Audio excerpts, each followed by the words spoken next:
2025 has been a wonderful season for baseball, full of familiar faces in different places, breakout years from surprise players, and some of the best parity the league has seen in years. With a great season of baseball comes great games, and we've had plenty of those as well. But in my opinion, the best game of the year came from two teams that no baseball fans, not even the most diehard baseball fans, have really cared about all that much. On the first day of August, a day removed from an insane trade deadline, the Colorado Rockies and Pittsburgh Pirates came together for a matchup at Coors Field that was as close to meaningless as an August game can get. On that day, they made history instead, and just 6 short weeks later, this contest has become an afterthought. So before the calendar turns and this game almost becomes completely forgotten, let's turn the clock back and relive the craziness of this Rockies-Pirates game, the best game of 2025 that nobody watched. Let's first set the stage. The Pittsburgh Pirates, heading down a road towards their 10th straight season without a postseason berth, own a bottom 5 record in all of baseball at this time. They've spent another season selling off pieces at the trade deadline. From July 4th to July 18th, the club lost 11 of 12 games. This club has a lot they need to figure out before they get close to competitive again, and the thing is, they are a much better team compared to the opponent that they'll be playing today. The team that is hosting them are the Colorado Rockies, who are doing their best to avoid infamous history. This squad lost 25 of their first 29 games of the year, putting them well on pace to break the losses record set by the Chicago White Sox just 1 year prior. Much like the Pirates, they began to play better ball once their manager was relieved of his duties, and after putting up just 8 wins between April and May, the Rockies managed 19 wins between June and July. Towing the rubber for the Rockies would be right-handed pitcher Antonio Senzatella, who, to that point, had been statistically the worst starting pitcher in all of baseball. Through the end of July, no pitcher in baseball with at least 70 innings pitched had as high an ERA as Senzatella's mark of 6.68. In addition to that, he also owned the worst strikeout rate, highest batting average against, and far and away the highest whip in this same qualification. The craziest part of all, Senzatella hadn't even had his worst start of the season yet, because that was about to happen. The Pirates entered this August first matchup with the lowest amount of runs scored and the lowest slugging percentage of any offense in baseball to that point. The Pirates had hit just 72 home runs through 110 games, the only team in baseball with less than 92 for reference. If you were looking for a team that could somehow be incapable of running up the score at a hitter-friendly park against the worst pitcher in baseball, the 2025 Pirates seemed as likely a candidate as any. After falling behind 0-2 to start the game, leadoff hitter Spencer Horwitz roped a single to left field. Andrew McCutchen followed suit, falling behind in the count and smacking a base hit himself. 7 pitches into the game, Brian Reynolds brought in the first run of the game with an RBI single the opposite way, and before Senzatella could catch his breath, he had allowed another 0-2 hit to cleanup hitter Nick Gonzalez. 10 pitches, 4 straight knocks for the Buccos. Senzatella attempts to work in some breaking pitches against the next batter, O'Neal Cruz. He responds by golfing a curveball to deep right center field, clearing the bases for a loud grand slam. 5 batters, 5 runs, no outs for the Pirates. But the nightmare isn't over for Colorado yet, not even close. After another single, a walk, and a fortuitous double play, Isaiah Kiner-Falefa brings home the 6th run of the inning with an opposite field dribbler. When Antonio Senzatella walks Spencer Horwitz on 4 pitches in their second meeting of the inning, the writing is on the wall. Interim manager Warren Schaefer relieves his drowning veteran from the game, calling on his bullpen just 2 outs into the first inning of the game. Antonio Senzatella became just the 4th starting pitcher in the last 4 years to give up 8 earned runs in the first inning while failing to record 3 outs, joining a pair of names that will probably shock you. Senzatella, for the record, is worth $12 million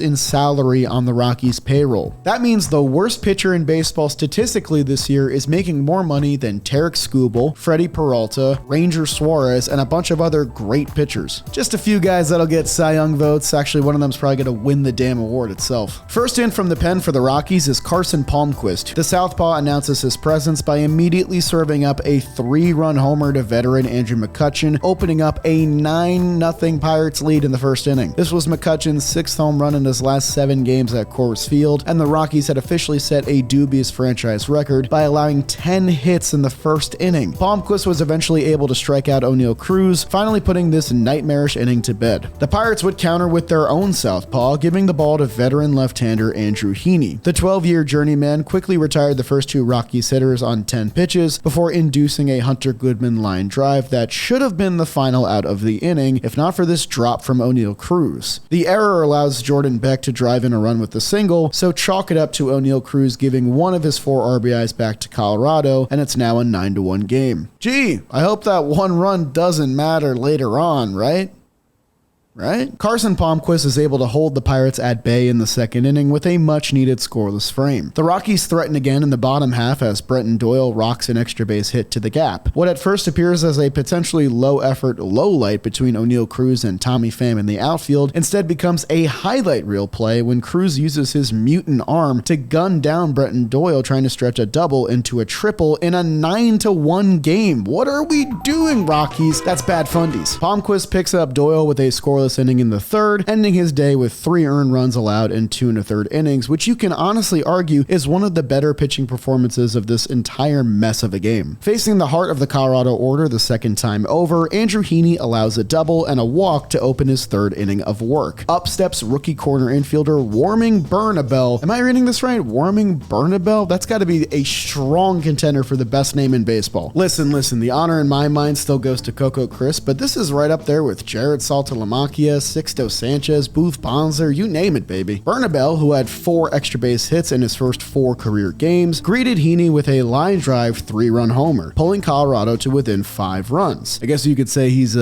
warming up. Huh? You know what I mean? Is this thing on? Can you guys hear me? With 2 on and 1 out in the top of the 4th inning, Spencer Horwitz trades an out for an RBI to extend the lead to 10-4 before Kutch continues his great offensive day with a 2-run single, opening up an 8-run lead. Andrew McCutchen became the first player his age or older in 2 years to put together a 5 RBI game and just the 5th player to do so in the 2020s. Andrew Heaney starts the next inning with an out, then is pulled from the game. You could argue that Heaney could have given the Pirates more length here with an 8-run gap, being that he'd only thrown 74 pitches to that point. Thomas Harrington is the first reliever into the game for Pittsburgh. The rookie right-hander lost leadoff hitter Tyler Freeman to a full count walk, and Ezekiel Tovar followed with his second double of the game to drive him in. Tovar would finish the day with 4 doubles total, becoming the first player to hit 4 doubles on his birthday. Happy birthday, Ezekiel Tovar. After all-star catcher Hunter Goodman came up with an RBI single, the Rockies had officially cut the deficit in half, making it a 12-6 ball game. By the way, I don't talk about the Rockies all that much, so I'm going to take advantage of this opportunity.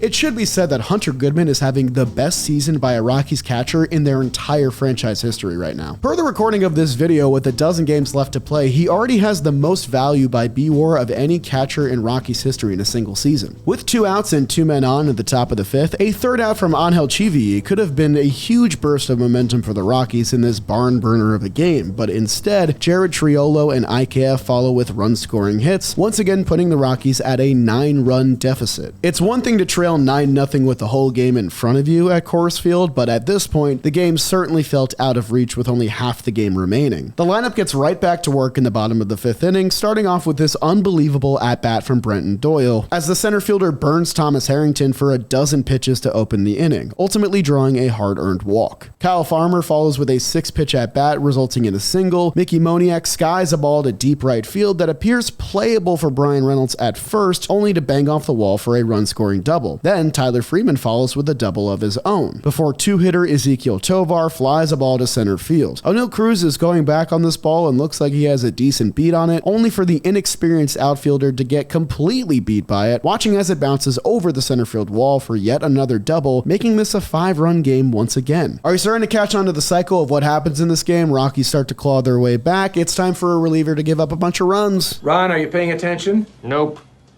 Well, this concerns all of us. Okay. Jimmy Herget comes into the game for Colorado and immediately loads the bases on a walk and 2 singles. Herget begins to negotiate a way out of this, though, by striking out Oneil Cruz and getting Tommy Pham to pop out. Up steps Joey Bart, looking to salvage the rally, but Herget does the work for him by hitting him with the pitch to force in a run. At this point in the game, Bart has drawn 4 walks and now a hit by pitch, becoming only the 13th player in the last 60 years to record such a stat line. Funnily enough, Ronald Acuna Jr. would become number 14 just a few weeks later. The Pirates extended their lead to 16-10 and began getting some zeros from their bullpen finally, as Kyle Nicholas and Johan Ramirez patched together scoreless frames in the 6th and 7th inning, both striking out a pair of hitters. At this point, the game is looking pretty over for the Colorado Rockies, so why not hand the ball to a 28-year-old rookie? In comes Dugan Darnell into the game for the Rockies, a 28-year-old undrafted free agent making his MLB debut in what appeared to be a lopsided loss. Still, Darnell, the the indie ball veteran, was looking to make a good impression to hang on to the bullpen, and he shined in this game. He became the only pitcher on Colorado's side to escape this game without allowing an earned run, dealing 2 scoreless innings of relief. This will become very important in just a moment. While Darnell was putting out the fiery Pittsburgh offense, which is a sentence I don't think any baseball fan has said this year, the Rockies began rallying once again. Brenton Doyle became the kickstarter by smacking a single off Yohan Ramirez. To get a lefty-righty matchup, the Rockies turned to rookie outfielder Yanquiel Fernandez for a pinch hit spot. To this point, Fernandez had struggled mightily in his brief MLB tenure, collecting just 2 extra base hits and 1 walk in 17 games through his first month. But at Coors Field, sometimes all it takes is one pretty swing to turn it all around. Fernandez turned around a 97-mile-per-hour heater down the middle for a 2-run bomb to right field, bringing Colorado to within 4 runs, the closest they had been to catching the Pirates all game long. Yohan Ramirez would retire the next 2 in order, meaning Colorado would have the top of the order and 3 more outs to try and complete the most improbable comeback of the 2025 season. In comes Dennis Santana for the Pirates, who is surprisingly still here after the trade deadline came and went. Pittsburgh, who sold off multiple bullpen weapons, hung on to Dennis Santana, who, to that point, had pitched to a minuscule 1.36 ERA in nearly 50 innings on the year. He starts the 9th inning by blowing away Ezekiel Tovar, putting Pittsburgh 2 outs away from victory. Up steps Colorado's lone all-star Hunter Goodman, who battles Santana to a full count before flicking a solo home run to the left field bleachers. Nice hit, but that run is no worry for the Pirates, who still have a 3-run cushion to lean on. But just as the game looks secure for Pittsburgh, Santana issues a 5-pitch walk to Jordan Beck. Next up is Warming Bernabel, who becomes the next Rockies hitter to fight his way to a full count before he too lines one down the line for an extra base hit. Bernabel's triple brings home another run, making it just a 2-run affair. Thairo Estrada is up next, and after not making much noise offensively all game long, he punches an RBI single up the middle. In the blink of an eye, it's 16-15, a 1-run game. Still 2 outs away from defeat, Brenton Doyle enters the batter's box. He had been a pivotal figure for the Rockies lineup throughout this entire game. This came despite his very poor year offensively to that point, entering this very game with a weighted runs created plus of 50% worse than league average and the worst in MLB among qualified hitters at the time. But the worst hitter in baseball was saving his biggest moment for last.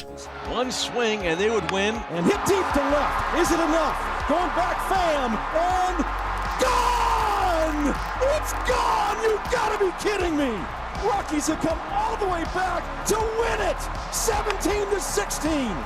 Doyle turns on the inside breaking pitch, sending it to left field for the walk-off 2-run home run, completing an unbelievable comeback with a final score of 17-16 Rockies. This comeback for Colorado, down 9-0 in the first inning and 15-6 in the 5th inning, is simply historic. It had been 19 years since the team allowed 9 or more runs in the first inning and still won the game. Even crazier, there's only 3 such victories total in the last century of MLB play. For the Pirates, it was their first loss in franchise history when they were able to put up 16 runs of offense. Their 16 runs were the most runs scored in a loss for any team in nearly 2 decades, and it was just the 4th instance of a blown 8+ run first inning lead, 2 such games belonging to the Pittsburgh Pirates. The Rockies were no stranger to this kind of adversity either. It marked the 3rd time in their franchise's history that the Rockies erased a 9-run deficit to win a game, and the 2nd time they had won a game in which they gave up 16 or more runs. It was also a wild day of baseball outside of Coors Field as well. It was the first day since June 23rd of 1930 that 3 different MLB games had at least 25 combined runs. Dugan Darnell, the 28-year-old rookie who dealt 2 scoreless innings in this game, got his first MLB victory in a Gatorade shower as well. After 10 pitchers, 40 hits, 14 walks, 33 runs, and 56 total bases came and went,